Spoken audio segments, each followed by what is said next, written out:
You're listening to the One Man Show Network.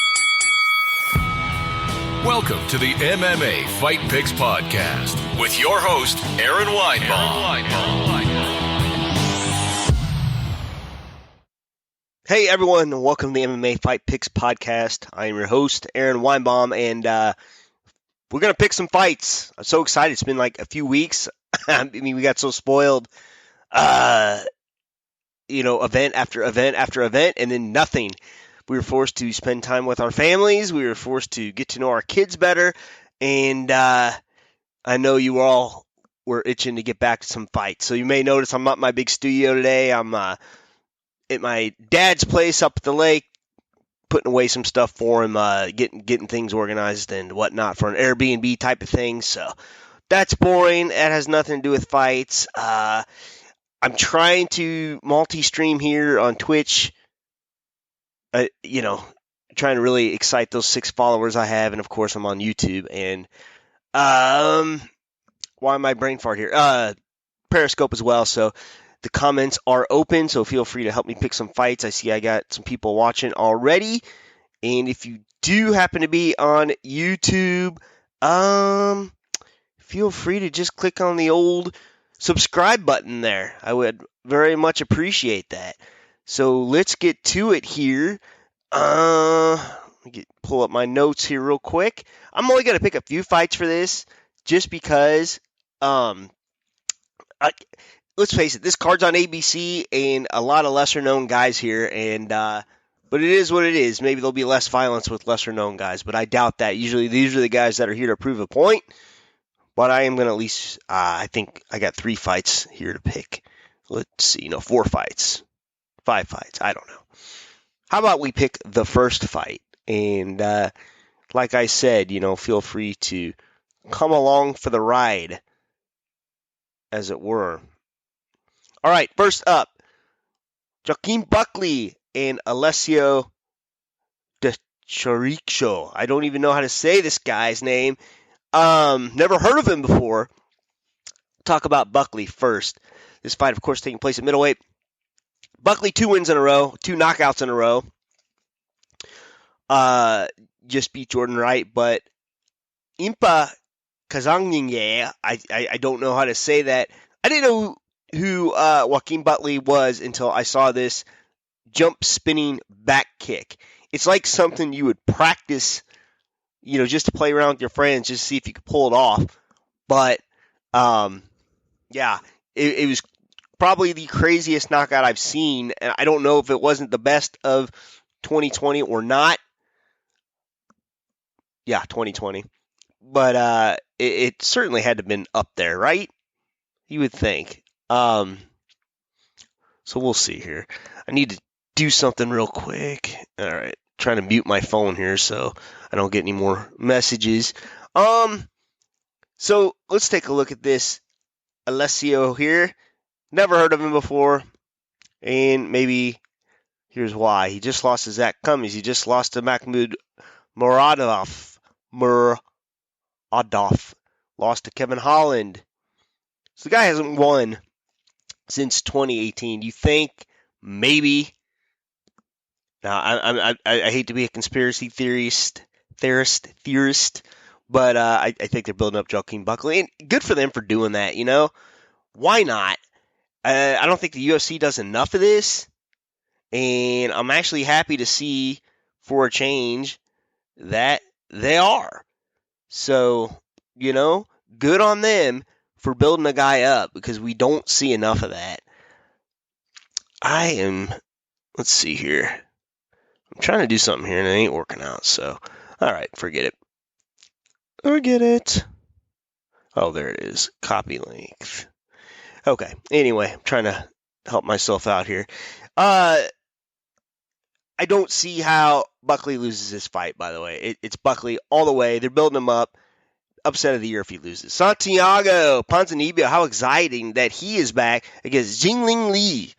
I think I'm saying that. Jingling Li. All right, let's take a look at Jingling Li first. Golly.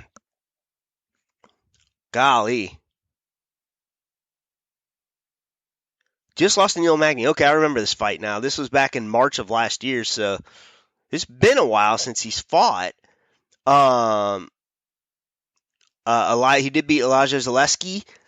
I think that his nickname is Easy. Beat David Zawada. I mean, not a lot of great known guys here. He did beat Zach Otto. I don't know who that is. Frank Camacho. So not a. Oh, Diego Lima. Yeah. Well, that's an impressive win, but that was way back in 2015. Let's take a look at Ponzinibbio, and I don't know that anyone would want to take this guy on. I mean, without an upside here. He just beat Neil Magny, but golly, he hasn't fought since 2018. So he beat Neil Magny in 2018. Okay, but look at this, man. Beats Mike Perry, beats Gunnar Nelson, beats Zach Cummings, also beats Court McGee. Hasn't lost since Lorenz Larkin, and Lorenz is no joke, and that was back in 2015. So amazing here. I think this fight's a lot closer than people are giving it credit for, but I don't see how Ponzinibbio loses this fight, and it's just another way to build him up as well. So, all right, next up, Carlos Condit, Matt Brown. All right, I feel like I should be making a bunch of Bellator jokes here, but you can find those, of course, on my Not Coker account. Yes, that is a real account on Twitter. I see I have lots of viewers here. I don't think the comments are working, but I'm sorry about that if they are not. Feel free to help me pick this fight. Carlos Condit, Matt Brown. This is exciting for me. Love Carlos Condit, man. The natural born killer. I remember him in the WEC days. I just remember thinking that guy is mean. He's mean. And then that fight with Rory McDonald. How long ago was that?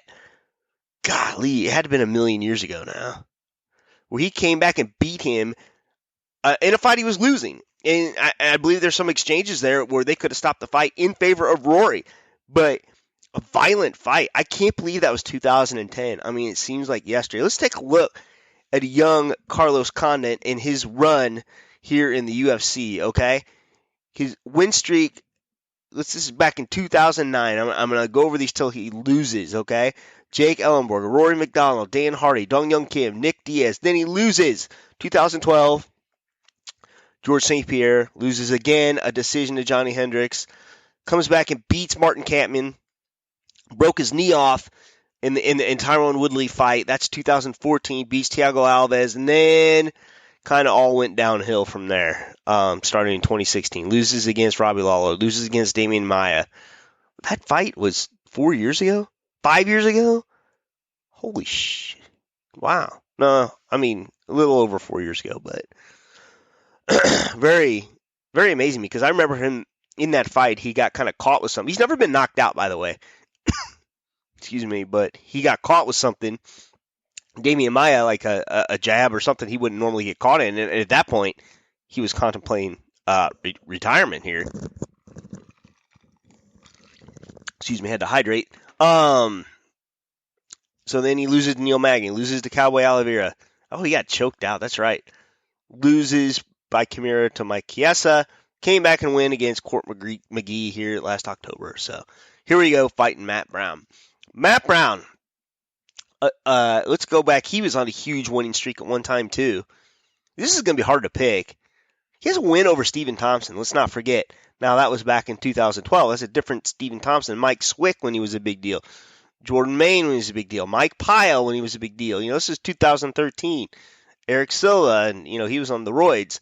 And then Matt Brown loses to Robbie Lawler. Then he loses to Johnny Hendricks. Comes back and beats Tim Means, but starting in May of 2016, we lose a few fights here. Damian Maia, Jake Ellenberger.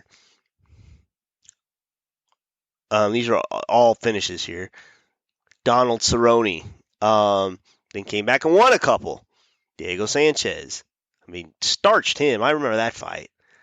Ben Saunders. Killer B.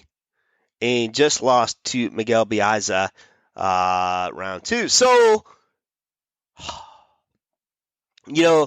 Carlos can finish you. Matt seems susceptible to the finishes. It's hard for me to pick against Carlos here. I know Carlos hasn't had the best record either, but he just seems the fresher of the two, and it seems like he's just taking care of himself a little bit more. And I hate to say that because I love Matt Brown, and he has given me nothing but entertainment. So I don't like picking against him. I root for him. I root for both these guys, really. I mean, I'm fans of both of them, but I think that Matt Brown will not win this fight. Got to go with Carlos Condit here.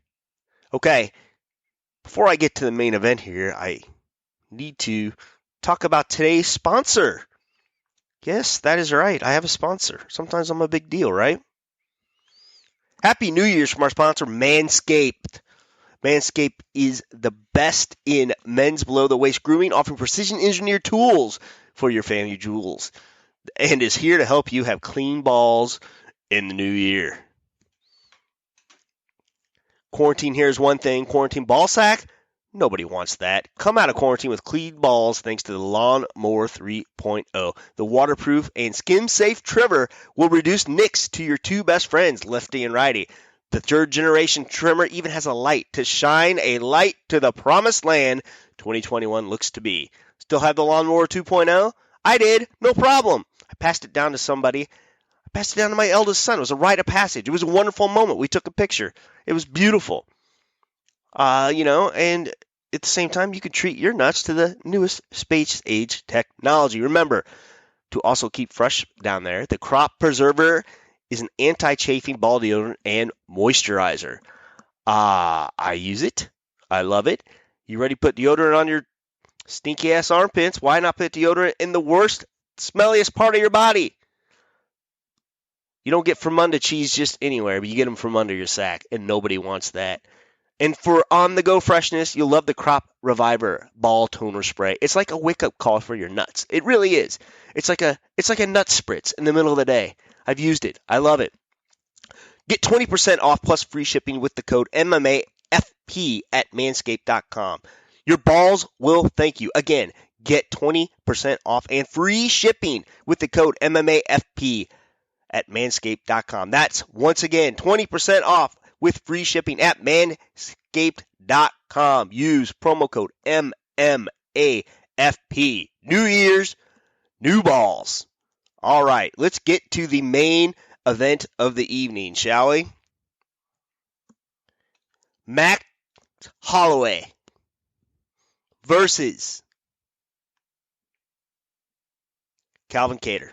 Now, everyone thinks that Calvin's the kid here. He's not. Max Holloway is the younger fighter. It's crazy. He's 21-6, and he's the younger fighter. Okay, Calvin is 22-4. You know, it's kind of equal in fights here, but Max is a champ, a former champ. He's beating the best in the featherweight division. I mean, Jose Aldo twice. I mean, let's just go over his record here. Some think he was pretty dead on winning that Conor fight, too. Let's not forget he went to the distance with him. All right, let's go back here. Let's tell a little story. A long, long time ago in 2012, he lost to a man called Dustin Poirier at 145 pounds. Now, after that, he goes on his tear here. All right, Pat Schilling, Justin Lawrence, Leonard Garcia. We remember Leonard Garcia back in the day. This is 2012. This is how long Max has been fighting, okay? At 29 years of age. You know, he loses a couple.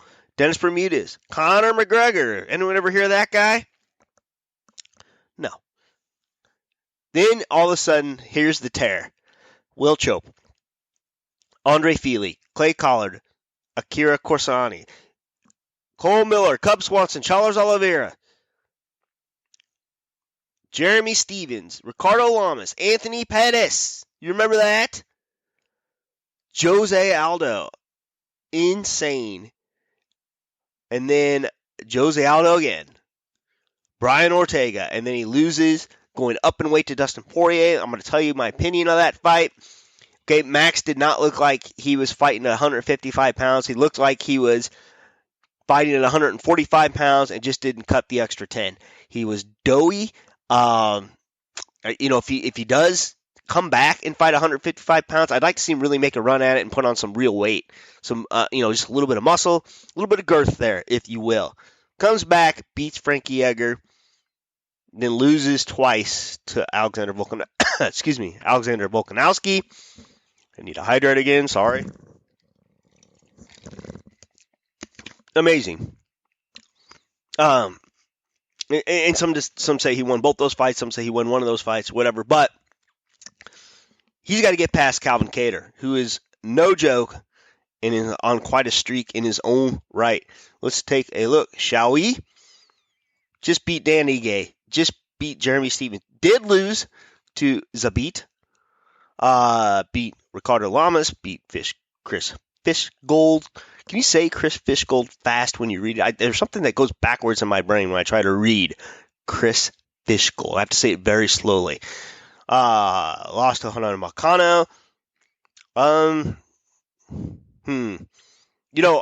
This is a fight that Max should win, honestly. I mean, you look at the strength of schedule here. Max has fought nobody in the last few years that wasn't number 1 or 2 in the division. I mean, look what he did to Brian Ortega. I mean, and look what the performance Ortega had against Zombie.